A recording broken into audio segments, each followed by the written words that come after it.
Of course, I had seen the question. It sat at the top of the agenda, circled in blue ink, right under the case reference and the date, above the list of people present. My name floated just above it, tied to a passport number and to the ship that had brought me here. The paper looked certain. I did not. The room was small and dry. Air conditioning hummed in the ceiling. Plastic chairs pressed a hard line into the backs of my legs. On the table, a jug of water, 3 glasses, a microphone with a tiny red light. The file lay open in front of the chair opposite mine, a thick spine with tabs in different colors. Someone had written my name on a folded card and propped it up in front of me. Dr. Nadia. Medical officer. Black ink. Block letters. It looked like a label on a specimen jar. They were late. That gave the paper more time to breathe between us. The agenda. The question. It smelled of dust, old toner, and coffee that had cooled down and gone bitter hours ago. On our ship, nothing ever stayed still. Even when the sea felt calm, Metal complained. Cups rattled in cupboards. You walked with your knees half bent without thinking. Here, the floor did not move. The only movement came from my own feet, pressing against the tiles as if testing them. The microphone's red light watched me. The file watched me. The circled question watched me. 3 blank names. On the ship, they had been 3 small bodies wrapped in foil blankets. 3 sets of eyes that did not share a language with me, but still followed every sound on deck. 3 thin wrists inside wristbands that said unknown child. On the form in front of me now, they were white rectangles. Space to be filled. The agenda gave the case number, the date of the rescue, coordinates, timestamps. Below that, a line for incident summary. Under that, one line that mattered more than the rest. Why did you write legal hold next to 3 blank names? The words sat there like a neat cut in the page. No blood, no sea, no noise. Just a line of text that pretended to be simple. Outside the closed door, footsteps came and went. Phones rang somewhere down the corridor. A printer spat out pages and stopped. The building carried on with its own paperwork, indifferent to ours. On our ship, the question would have been shouted over engine noise or wind. Here, it waited in ink, calm, patient. Not what did you see, not how did they look, not what happened to their mother. Only that. Why did you ask the system to hold them together when you did not even have their names? A chair scraped in the next room. A door clicked. I straightened my back before I realized I was doing it. Hands flat on my knees. Nails short. Half moons of salt still trapped in the cuticles. The file on the far side of the table lay closed but swollen. Our case was not the only one in there. Other ships, other nights, other forms with other handwriting, all trying to pin movement to paper. I knew what they would ask. They had written it down for themselves, in clean type, before they ever heard my voice. The question sounded neutral on the page. In this room, it already carried weight. Legal hold. 3 blank names. Out on deck that night, the wind had thrown spray in our faces, and the searchlight drew harsh circles on black water. On the ship, decisions never came one by one. Everything hit at once. In here, they had time to pull my choices apart into lines and bullet points. The door handle turned. The red light on the microphone steadied. Chairs shifted on the other side as people sat down. By then, the question was no longer just a sentence on the agenda. It felt like a thin hand closing around my own, pressing my pen back onto that form, back onto those 3 empty boxes on a metal table that still smelled of sea. The card with my title faced them, not me. But I had written the words, so they belonged to me now, as much as those children ever could. The night of the rescue did not begin with them. It began with a shape on the radar, a smear of light that did not sit still, too slow for a cargo ship, too far from the usual route. The bridge smelled of coffee and damp clothes. Rain had dried in streaks along the windows. Out beyond the glass, the sea was black, edged with the dull white of broken waves. The watch officer tapped a knuckle next to the screen. The beeping kept its pace. We moved towards the signal because that was what we were there to do. On deck, crew pulled on life vests and headlamps. The crane swung a rescue boat into position. Every strap had a sound. Clips closed with a snap. Velcro tore and sealed again as people adjusted gear. Engine started, then idled. The whole ship gathered itself like a held breath. When the rubber boat first came into view, it looked smaller than it had on the screen. Always the same shock. Too many people. Too little boat. A weak torch beam waved at us from the dark. An insect-thin strip of light. Then came the voices. Not words.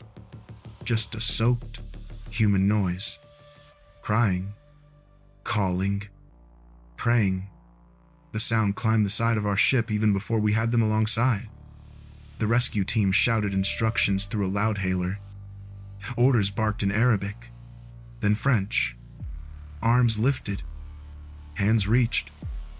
We pulled bodies, one after another, out of the rubber boat and onto steel. Feet slipped on wet metal. Foil blankets cracked as we shook them out. The deck lights bleached all faces to the same color. Somewhere in that line, 3 smaller shapes appeared. A child pressed against an older one. The third curled in the shadow of an adult's legs. We brought them over last. The smallest came up in a crew member's arms, wrapped in an orange life jacket that swallowed most of their body. The middle one clung to the rail with stiff fingers until another hand pried them loose.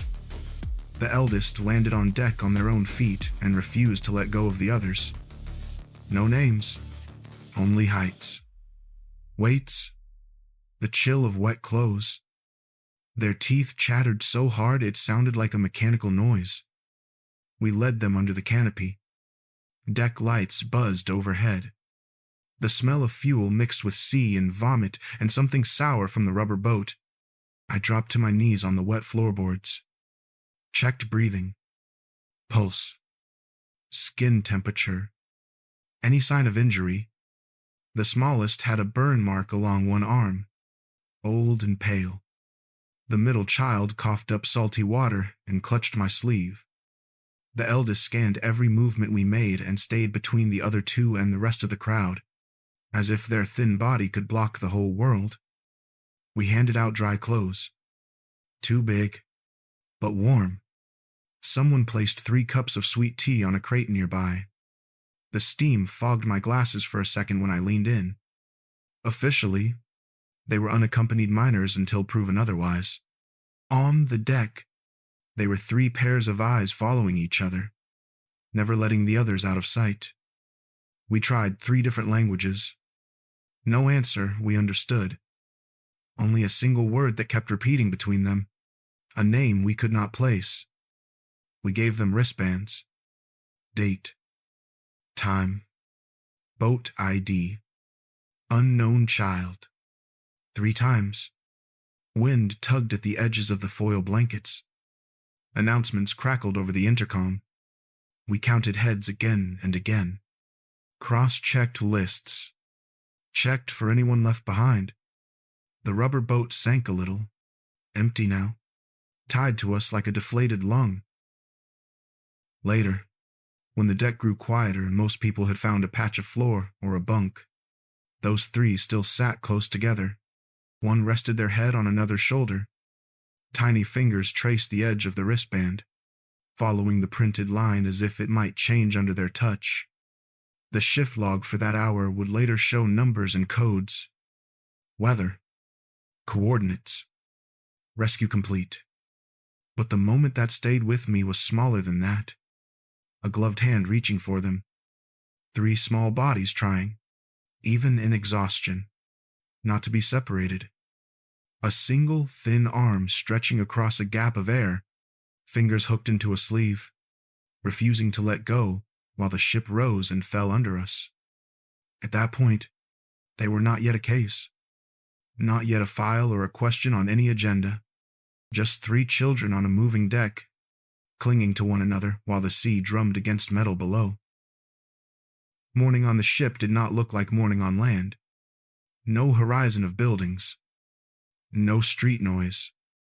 Only a paler strip of sky and the steady roll of the hull. In the medical room, the air smelled of disinfectant and damp cotton. Forms took up more space than bandages. Clipboards stacked on the counter. Printer paper in a crate where other ships might keep fruit. After every rescue came the same work. Write them down. Turn salt and fear and bodies into lines and boxes. Age. Sex. Injuries. Accompanied or not.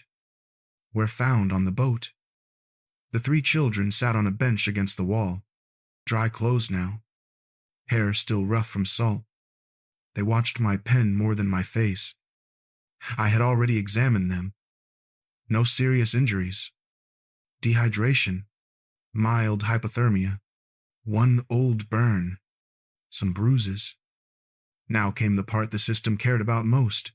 Identity and placement. The standard form lay flat on the desk. Name. Date of birth. Country of origin. Guardian. 2 pages of boxes that waited to be filled or left blank. For them, most of it had to stay blank.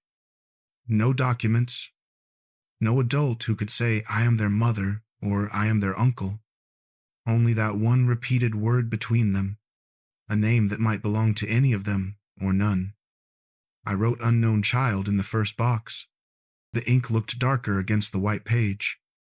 In the second box, unknown child. In the third, again, the instructions from previous briefings played through my head. Do not assume family ties without proof. Do not write what you cannot support with documents. Follow the categories. Follow the lines. The 3 of them, though, moved like a single organism. When one shifted on the bench, the other 2 adjusted. When someone opened the door and stepped inside, all 3 sets of eyes flicked that way at once. The eldest kept a hand resting on the edge of the middle child's thigh. A small anchor. Light, but constant. There was a section on the form for notes relevant to vulnerability or safeguarding. A narrow space. 2 lines. The kind of space designed for a phrase or 2, not a whole crossing. I could have written nothing. Left it to the next office. The next desk. The next person in a clean shirt and a calmer room. Let them decide what these 3 were to each other. Let the system treat them as 3 separate units. Instead, a different question pressed forward. What happens if the lines stay blank? What happens if no one ever writes down that they clung to each other on a wet deck and refused to loosen their grip? I looked over at them again. The smallest had fallen asleep, head tipped sideways, mouth slightly open. The middle child watched a drip forming at the end of a tap across the room. The eldest met my eyes and held them, just for a second, as if checking which kind of adult I was going to be in this story. The word siblings was too strong for what I knew. I had no proof. Only bodies and glances and the way their shoulders fitted together.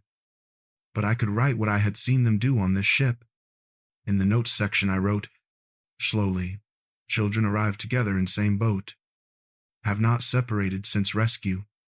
Respond to each other as a unit. The line above the notes asked for special legal considerations. Most days it stayed empty. Today it did not. Legal hold. 2 words. Small on the page, but they changed the path of the file. They told the next person in the chain, do not move them on without thinking. Do not scatter them by default. Pause. Consider them together before you separate them. Once, on another case, we had watched siblings disappear into different centers because there was no capacity for 3 in one place. They were numbers that did not fit a bed chart. A problem solved by splitting them. I still remembered the look on the eldest face when they realized the van doors would not open at the same stop. On our ship, we did not control the vans. We did not control the centers. We controlled only our logs, our forms, the small places where we could ask the system to stop and look. The fluorescent light hummed above the desk. Somewhere outside, a wave hit the hull with a dull thud. The printer in the corner blinked with a ready light, waiting for someone to press send. I filled in the rest of what I could. Physical findings, treatments given, referral to child protection on disembarkation. Then I took a second form and copied the same notes for each child, so no one could say later that only one of them was flagged. 3 forms, 3 sets of boxes, 3 notes about how they moved together, 3 lines that read, legal hold. When I looked up, the eldest had leaned forward on the bench. Their eyes rested on the forms, not on me. Of course, they could not read my handwriting. Still, they watched the paper as if the marks on it might decide their future. The ink would decide their future.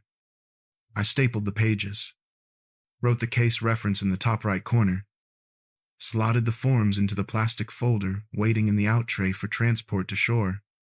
On the ship, it was just another file added to the stack. Another case recorded before the next alarm sounded. But in the quiet space between one wave and the next, the weight of those 3 lines pressed down on my hand. It felt like the smallest thing I could do. It was the only thing within my reach. You asked if this had ever happened before. If there had been another time when a line on a form closed around the ship and would not let it go. There was. Almost a year earlier. Another port. Different officials. Same smell of fuel and salt and old rope baking in the sun. We came in tired. 8 days offshore. 3 extractions. 1 body we could not save. The hull carried the noise of the sea inside it. Metal still ticked as it cooled when we tied up. Lines went over the side. A chain followed. Someone on the quay looped it through the mooring ring and snapped a padlock shut. No one announced it as detention. They did not need to. Everyone on deck heard the click.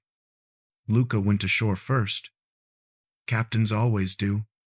His jacket looked too thin for the wind in that corridor. His shoulders did not. They put us in a small interview room with glass that did not open. Fluorescent tubes hummed overhead. A fan on the wall pushed the same warm air in slow circles. There was coffee in paper cups. It tasted like burned plastic, but we wrapped our hands around it anyway. Something to hold on to while they asked their questions. No one shouted. No one used the word crime. The language was tidy, like the files they stacked between us on the table. Capacity, safety, operational limits. They slid those words across as if they were neutral. The files were not neutral. Inside each one, there was a rescued person reduced to numbers and lines. How many? From where? In what condition? Who had been on watch? Luca answered most of it. He traced the track of the ship on a printout with one blunt finger. He explained why he had turned toward one distress call and away from another. How weather had closed in. How our deck had already been near the limit. The official across from him listened with a pen resting on the page. Not writing, just waiting. When Luca finished, the pen moved. Slow strokes. Nothing dramatic. One more note in a file that could keep us tied to the quay for days. We stayed there 8. 8 days with the gangway locked and the crew walking the same strip of deck back and forth. 8 days of rumors that our license might not be renewed, of calls with HQ that started with a polite greeting and ended with the sound of someone trying not to swear. People left after that port. 2 nurses did not sign on again. 1 deckhand changed to a cargo line where no one asked him to justify who lived and who drowned. Luca stayed. So did I. Some stubborn part of both of us still believed the work was worth the price written into those files. Afterward, HQ rewrote the guidance. A memo arrived in everyone's inbox. Subject line: clarification on roles in child and vulnerable adult cases. It spoke in clean, careful phrases. Avoid assuming ongoing guardianship beyond the scope of medical duty. Document facts. Avoid language that could be read as long-term commitment.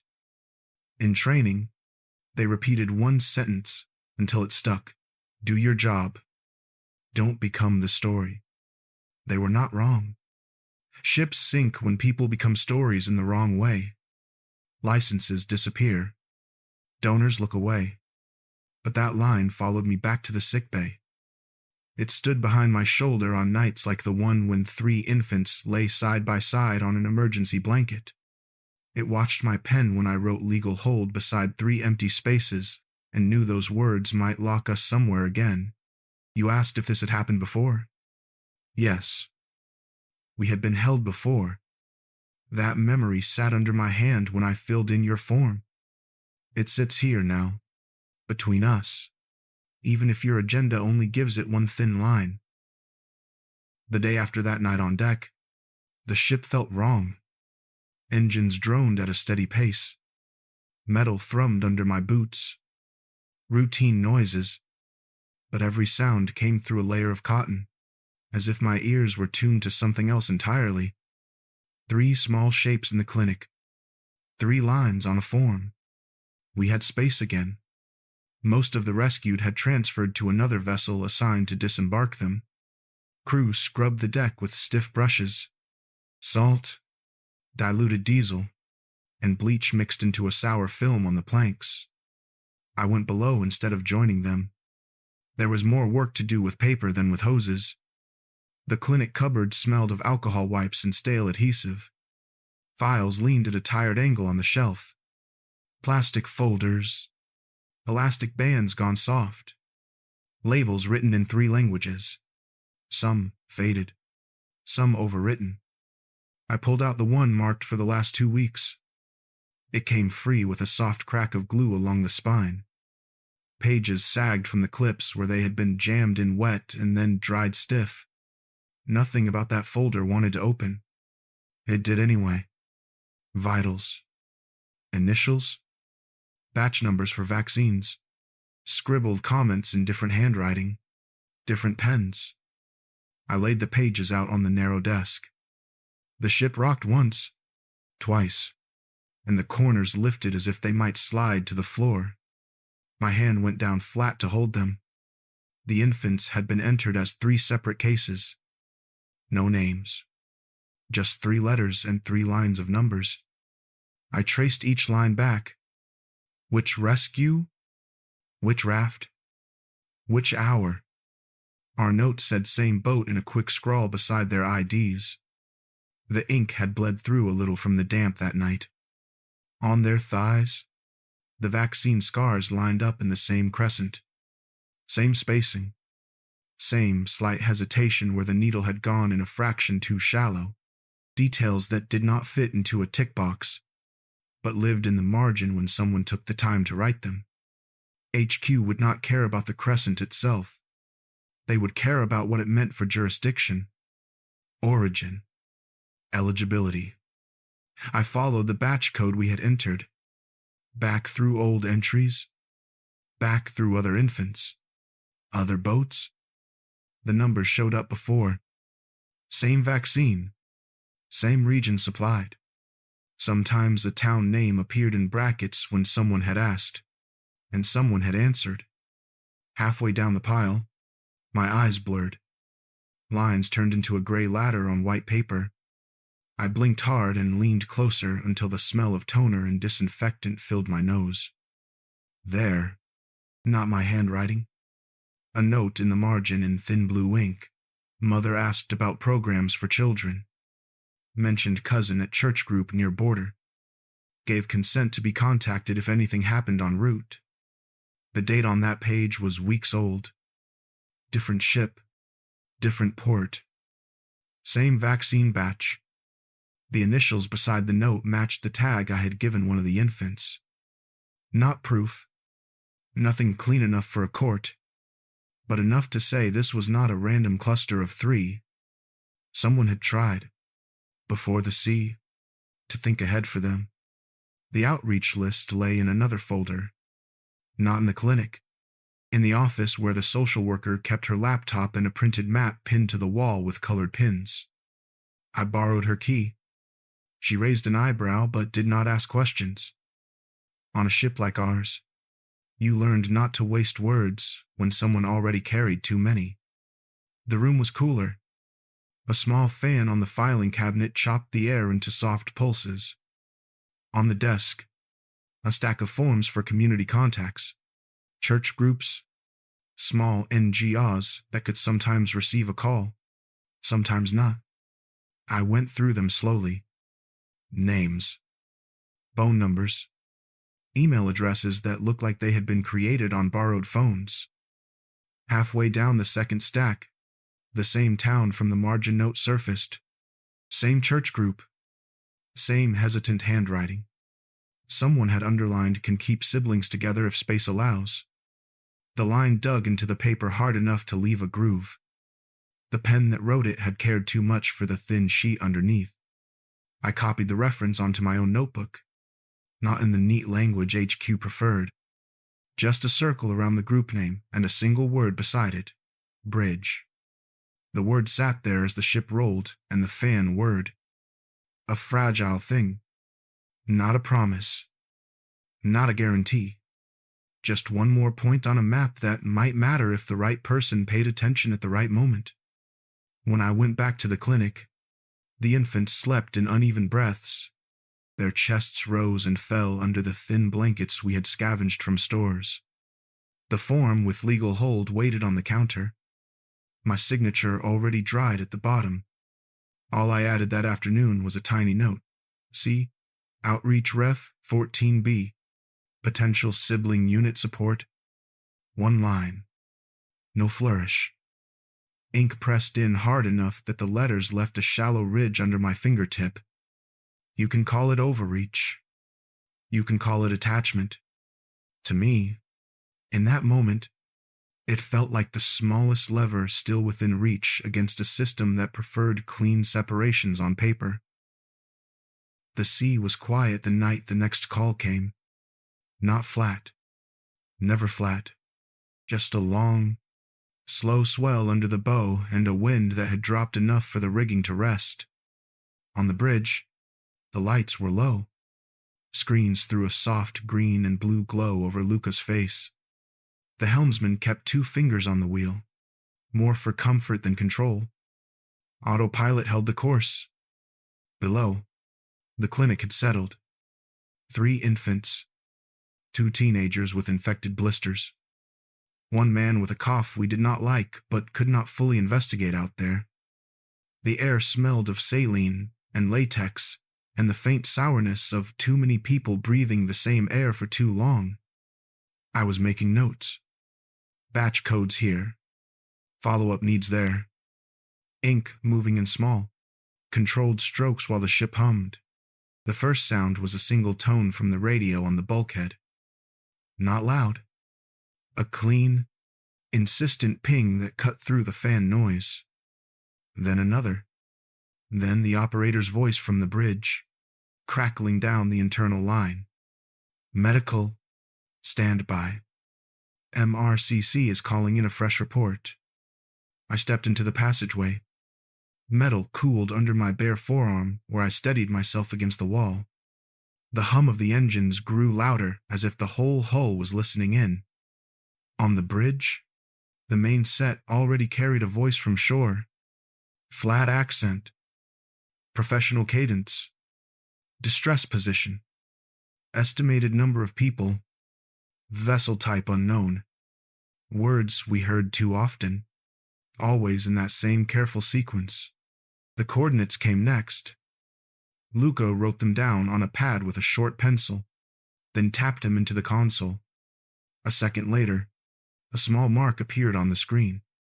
Far, but not impossibly far.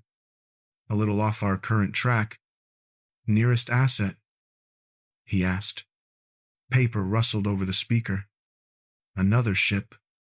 Closer on paper, but further if you counted the time needed to turn, to reach, to load. MRCC laid it out in even tones. Our deck already close to capacity. Our license under review. Advisories from previous incidents still active. We advise you maintain current course and speed unless directly tasked, the voice said. Do not approach beyond agreed operating parameters. The words hit the bridge like another kind of weather. Invisible, but heavy. Luca's jaw shifted. He flicked his eyes from the screen to the chart and back. His fingers drummed once on the edge of the console, then stopped. From the clinic, the ship already felt full. Bunks taken. Corridors narrowed by sleeping bodies. Every extra person meant another mouth to feed. Another blanket we did not have. But the sea outside did not know our limits. It only knew who floated and who did not. Are they stable? I asked. Before I could swallow the words back, Luca did not look at me. He kept his gaze on the screen. Unknown, came the reply over the speaker. Last contact intermittent. We are attempting to reach them again. Silence stretched. The radar swept in slow circles. A thin scratch of static threaded the room. No one said if they capsize out loud. We had all seen what that looked like. HQ had already sent its own message that morning. A reminder about operating discipline. Lines about not initiating high-risk maneuvers without explicit coordination. A reference to that port. That chain. That 8-day hold none of us wanted repeated. I could feel that email in the room as clearly as the wind gauge. A pressure from above. As real as the weight of water under the keel. Luca picked up the radio. His voice was steady when he spoke. Copy position. We maintain current course and speed unless instructed otherwise. Request update on receiving asset ETA and any change in distress status. The reply came back with more numbers. Estimates. Margins. Nothing with edges you could hold. I went back to the clinic but left the door ajar. The radio's murmur followed me down the corridor. I checked on the infants, fingertips resting lightly against warm skin. Breaths counted out in quiet sets of 10. The form lay on the shelf. 3 empty name spaces. 1 legal hold. Outreach note in small letters at the bottom. Another case waited out there in the dark. Faces we had not seen yet. Hands we might never pull on board. If we turned toward them, we risked another detention. Another memo. Another year of someone reminding us not to become the story. If we held our line, we trusted paper and radio and a ship we could not see to do what we might have done instead. Engines kept their rhythm. The hull did not care either way. On my next entry in the log, I wrote the time of the call, the coordinates, the fact that we had been advised not to alter course. Ink pressed in hard, letters neat, as if clarity on the page could make the choice more bearable. You can read that line now, in your file. It sits beneath the one about 3 infants and a legal hold. 2 decisions, side by side. One where we stepped closer, one where we did not. Both of them part of the same story you are asking me to explain. We docked at a small port just after dawn. The light wore that washed-out color that belongs to waiting rooms and corridors. Even out on the quay, paint flaked from bollards. Ropes groaned. Cold air came off the water and settled in my sleeves. The clinic sat back from the pier, low and square, windows banded in pale blue that had once been brighter. A ramp ran up to the entrance. 2 stretchers passed us on the way out, wheels rattling over cracked concrete. Inside, the air turned to disinfectant, boiled coffee, damp coats. For the babies, it was the first room with a ceiling that did not move. They lay in 3 cots we had borrowed from pediatrics. Their wristbands were still the ones I had written on the ship. No names. Only the date, the approximate ages, the code we used for their case. The ink looked too sharp against that soft hospital plastic.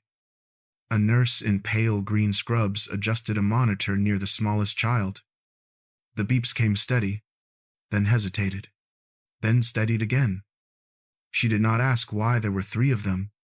Only, same intake. In a tired voice, I nodded and handed over the file. Our log went down on a steel trolley between a box of gloves and an old printer. Pages curled slightly at the corners from sea air. On the top sheet, in my handwriting, the words sat where I had left them, legal hold alongside 3 blank lines. The clinic doctor arrived a few minutes later, older than me by at least 20 years. Hair silver at the temples, hands stained a permanent gray from ink and cheap soap. He read in silence, long enough for a whole shift to pass. Eyes moved overtimes. Coordinates, descriptions of bruises, temperatures, vital signs. Every so often he paused, thumb resting on a margin note, as if pressing down on a bruise. You vaccinated them on board, he said at last. Not a question. Finger tapping the line. Our protocol allowed basic shots if we had supplies, and if the journey to shore would be long. We had done it in a corner of the treatment room. Between calls on the radio, 3 small arms, 3 quick cries, 3 tiny plasters in a row. He turned the page. Stopped again.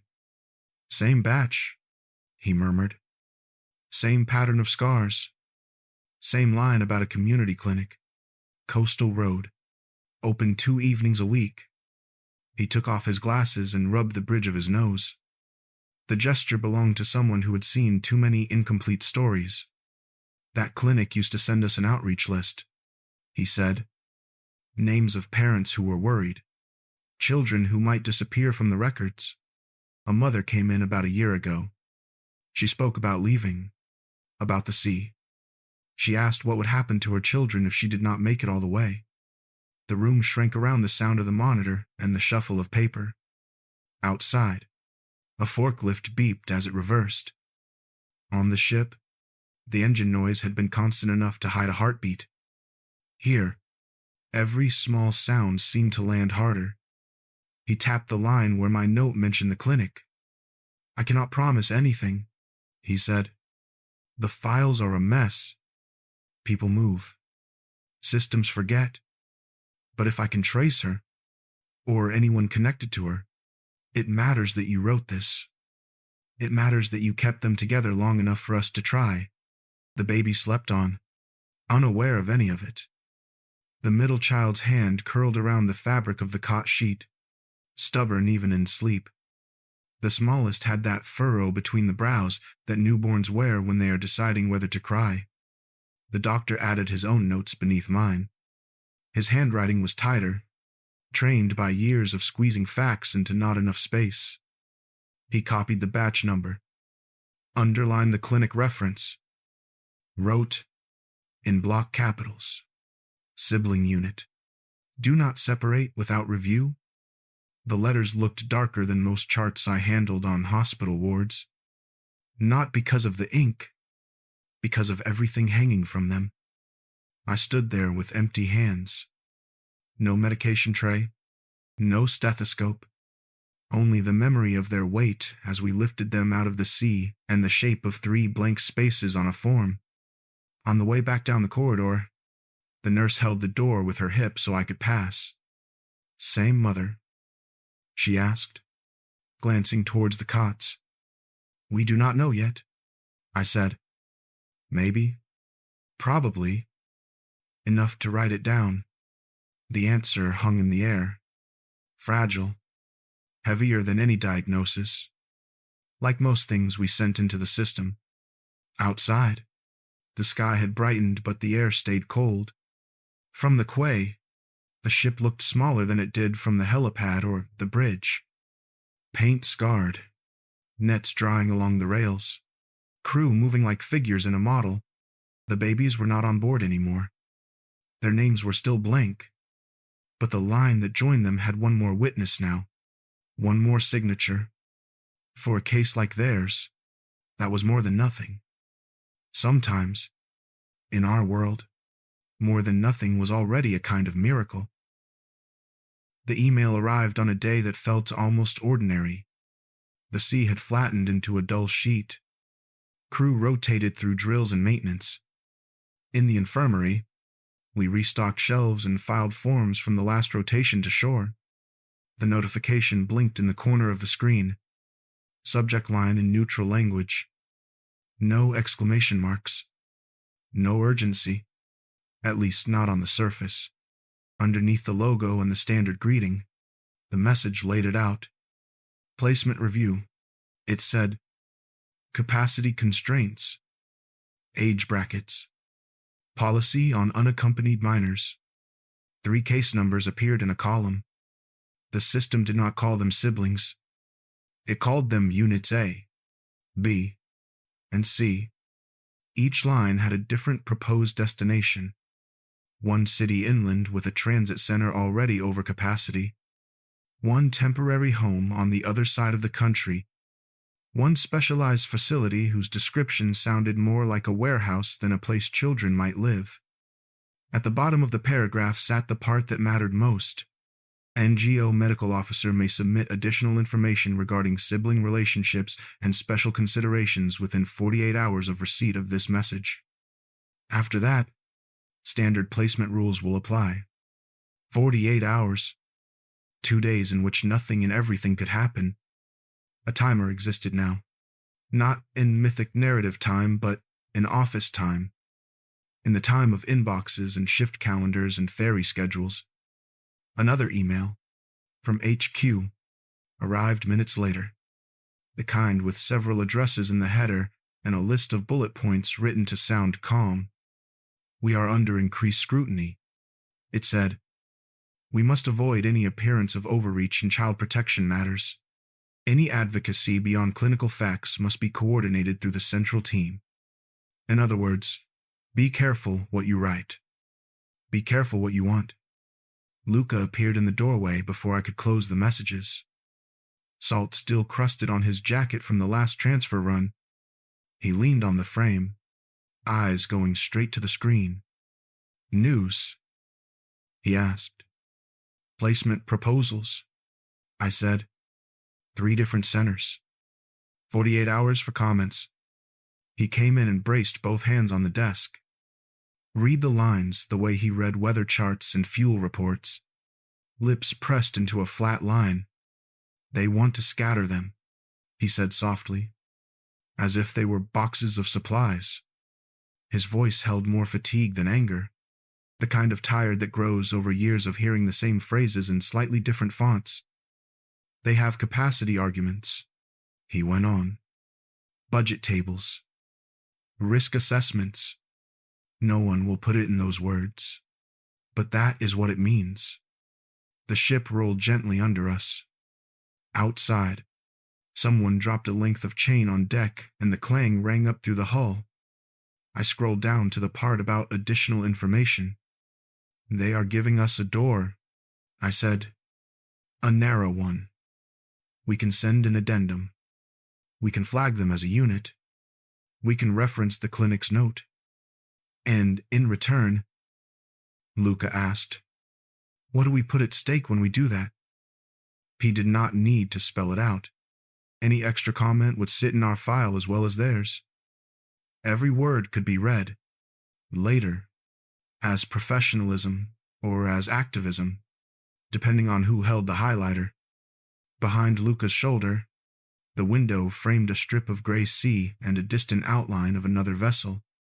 Somewhere beyond that line, more boats waited for help we might or might not be able to give. The double bind pressed in from both sides.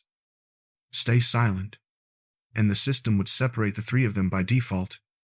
Speak up, and the same system might decide that we had stepped outside our role.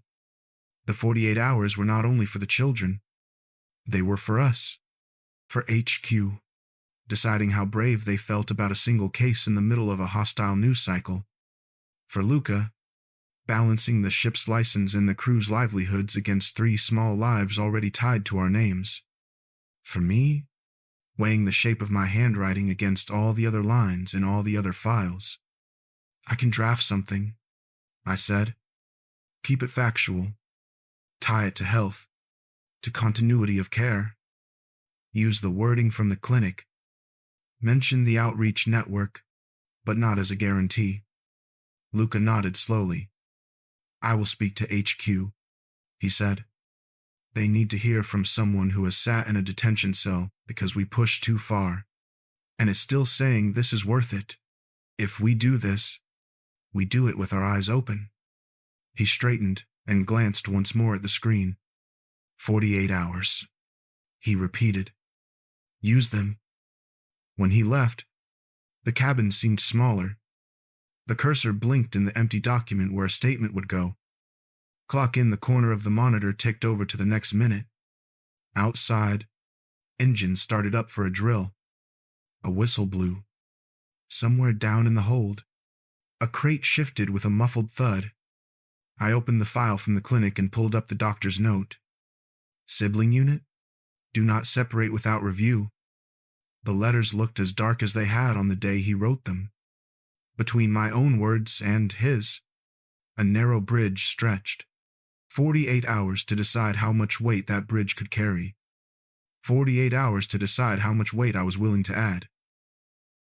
The room where we tried to decide their future did not look dramatic. A screen on the wall showed faces from other cities. HQ in one corner, child protection in another, the clinic doctor just below them. Luca and I sat on the side closest to the door. In front of each name on the agenda lay a folder. Mine held copies of the log, the clinic notes, the placement proposals. On top sat the familiar sheet with 3 blank lines and the words legal hold in the margin. No one said the phrase out loud at first. The meeting opened in safer language. Review of case history, current health status, placement options under existing capacity constraints. The representative from Child Protection spoke in measured phrases. Their voice came through the speaker, just slightly delayed. 3 children, approximate ages 1, 3, and 5. Unaccompanied. Rescued at sea. Currently in temporary accommodation at a community-linked shelter. The standard policy, the voice said, is to assign each child to the first suitable placement that becomes available in their category. Given current pressures, this would mean separate centers.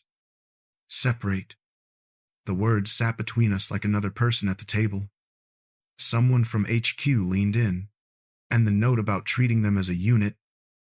That note is not part of the usual form, the child protection officer replied.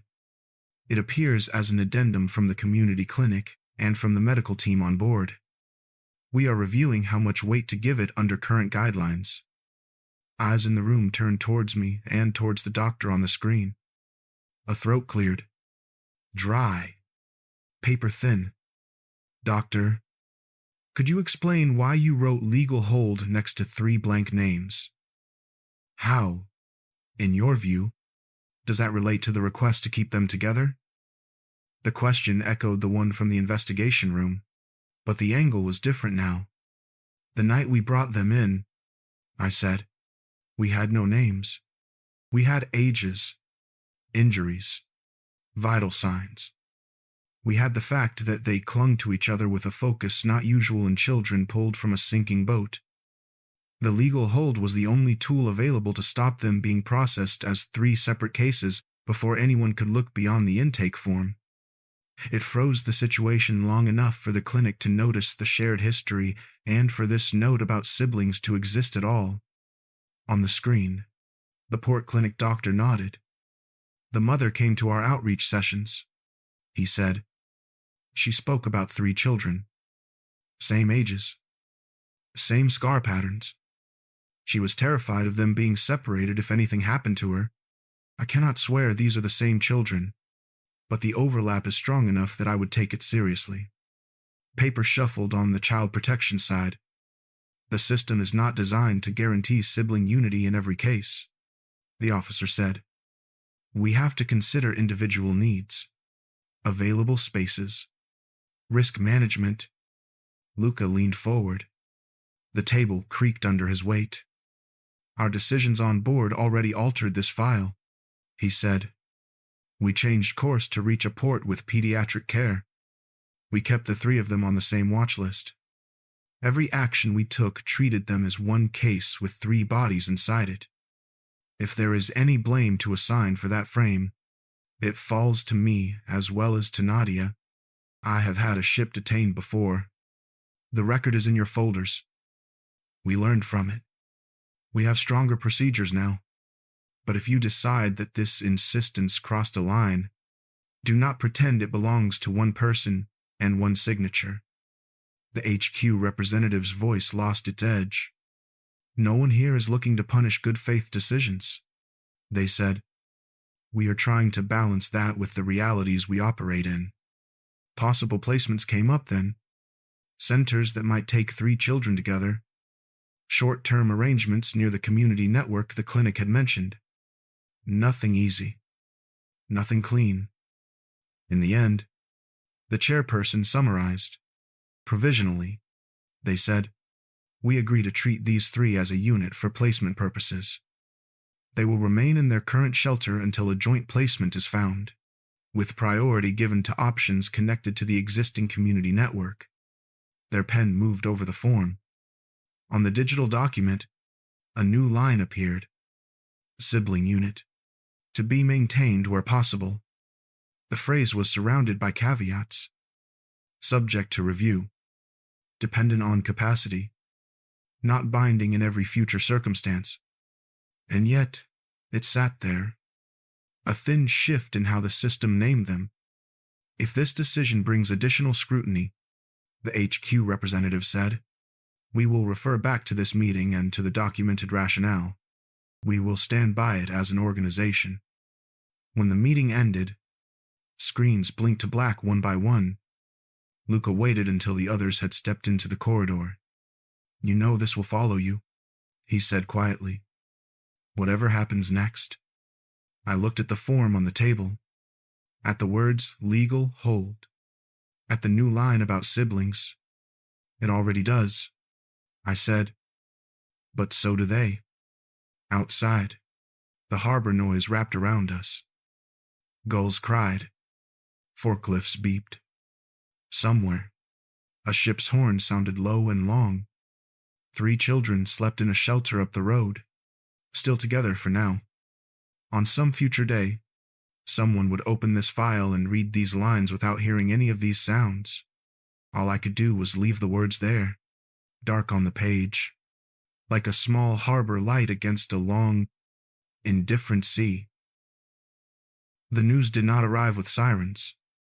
It came as a subject line. Case 47B, Sibling Unit. Provisional outcome. The message dropped into the shared inbox between 2 blood draws and a vaccination check.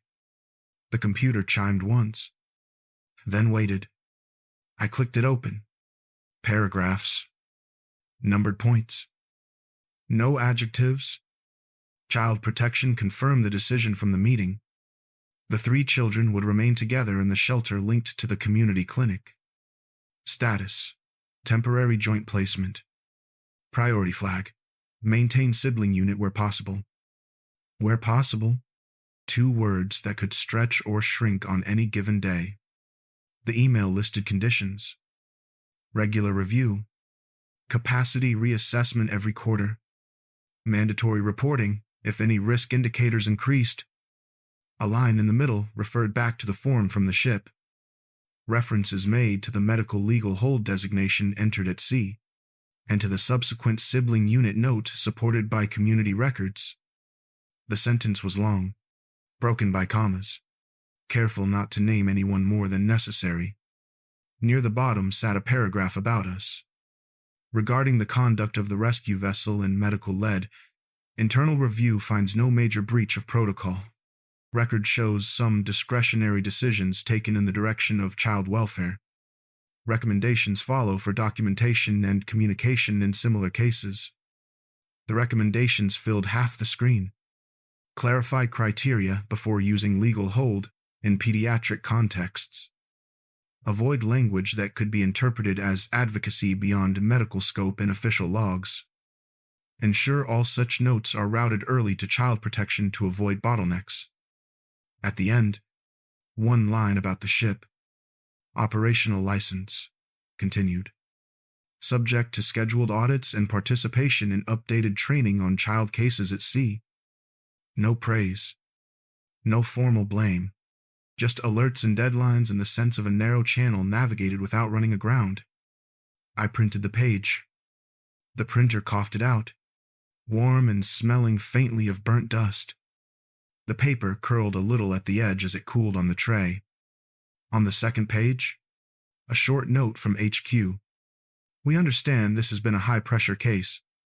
Thank you for your work under difficult conditions. Let us use this experience to shape better practice going forward. The font was the same as always. Still, the lines felt less sharp than the first warnings we had received years before. I filed the documents. One copy in the clinic folder, one in the ship's medical records, a digital version saved under a name that included all the usual numbers, and one small private tag only I would recognize. Later that day, Luca passed through the clinic between two meetings. He tapped the folder on my desk. "That it?" he asked. "That's it," I said. "How bad?" "We keep the license. They keep each other. We get homework." He gave a short breath that was almost a laugh. "Could have been worse. Could have been separate centers," I said. He nodded once, serious again, and went back to the part of the building where captains and coordinators argue with spreadsheets instead of waves. Outside, a ferry horn called out across the water. Work crews shouted to each other on the quay. The ship waited for its next rotation. The children slept that night in bunks a short drive away, 3 beds in the same room. A staff member from the community network took the late shift. The report listed no disturbances. All of that existed as lines on a screen, black text on white backgrounds. The news had been simple. They were together. The ship could sail. We would answer more questions later. It was not victory. It was not justice. It was, for now, enough to keep going. Years do not pass on the sea the way they do on land, on charts and in binders. Time moves in, dates and versions. Out on the water, it moves in seasons of swell and calm, storms that etch themselves into memory, faces that blur and faces that refuse to. 3 years after the meeting, I stood again on a quay that smelled of salt and old rope. The rescue ship lay tied up alongside another vessel, its hull paint a little more faded, its name repainted once since the detention you can read about in our file. Gulls circled high, calling in long, lazy arcs instead of diving and screaming the way they do at an active unloading. It was a quiet day, a training day. We were running a workshop with local volunteers and youth from the community networks. Some wanted to learn basic first aid. Some wanted to see the inside of the ship they had heard about in news clips or from older relatives.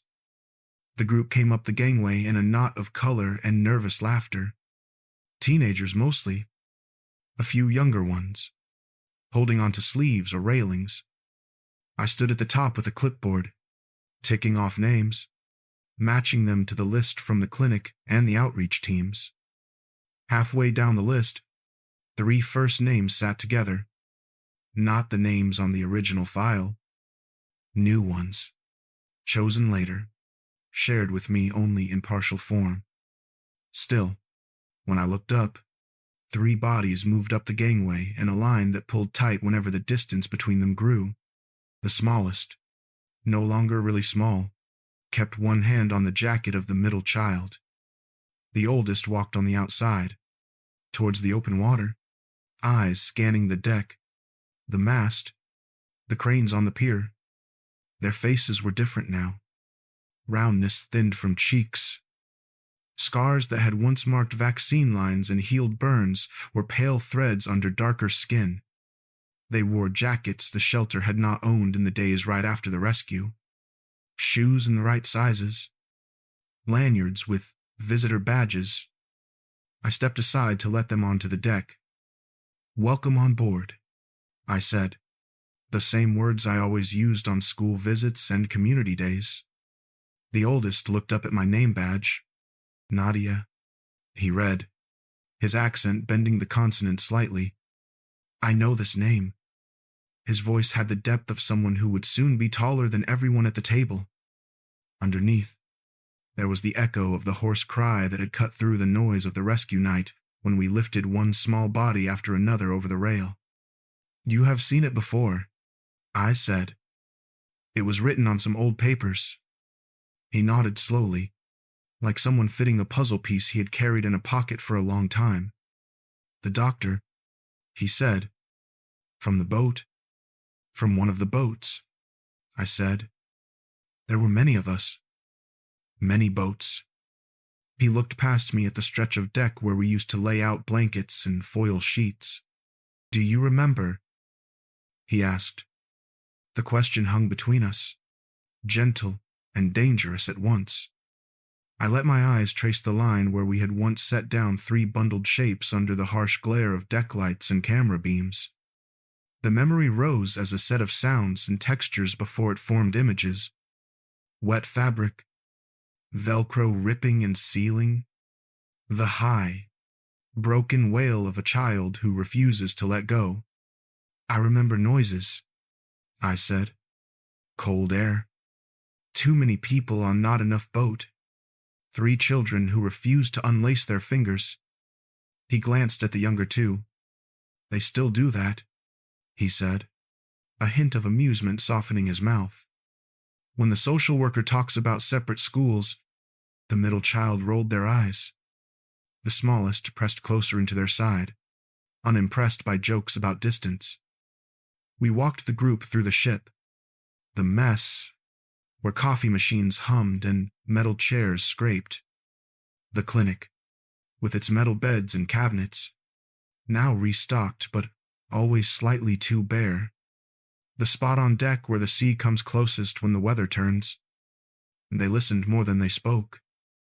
Some pointed at equipment, asked about rescue drills, about life jackets. The 3, who had once had no names at all, ran fingers along a railing they had clutched in panic, now cool and steady under their touch. When the tour ended, people drifted towards the gangway in loose clusters. The 3 of them lingered near the bow, looking out. A small boat crossed the harbor, leaving a line of white that dissolved back into gray-green water. The sound of its engine carried over as a steady growl, far from the frantic roar of the night we first met. "Will you stay on this ship forever?" the smallest asked suddenly, without turning around. "Nothing stays forever," I said. "Ships change. People move. Files close. New ones open." It was not an answer, and it was all the answer I could honestly offer. "Is it better now?" the middle one asked. "For other children like us." The question was too big for any room, let alone a strip of steel above deep water. "We learned something from your case," I said. "Some lines in the rules are different now. People have to think twice before writing children apart." The oldest nodded, eyes still on the horizon. "That is something," he said. The gulls cried again, not fighting this time, just circling and calling to each other over the slow slap of waves against the hull. When they left, they went down the gangway as they had come up it, in a line, hands brushing jackets, sleeves catching for a moment, a small, stubborn unit against the spread of the crowd. I watched until the three of them were swallowed by a group of other teenagers on the quay. Their outlines blurred into the wider pattern of bodies and bags and bright jackets. Then I went back inside, to the clinic, where a folder sat on a shelf with a code on the spine and a note inside about siblings to be treated as one where possible. The ink on that note had faded a shade, just like the paint on the hull outside, but it was still there. The room in which they ask the question is never exactly the same. Sometimes it is a Port Authority office with plastic chairs and a flickering strip light. Sometimes it is an internal review panel with a carafe of water sweating on the table between us. Once, it was a training workshop where younger colleagues watched notes appear on a screen as I spoke. The question, however, does not change. Doctor, why did you write legal hold next to 3 blank names? On paper, it is a request for justification.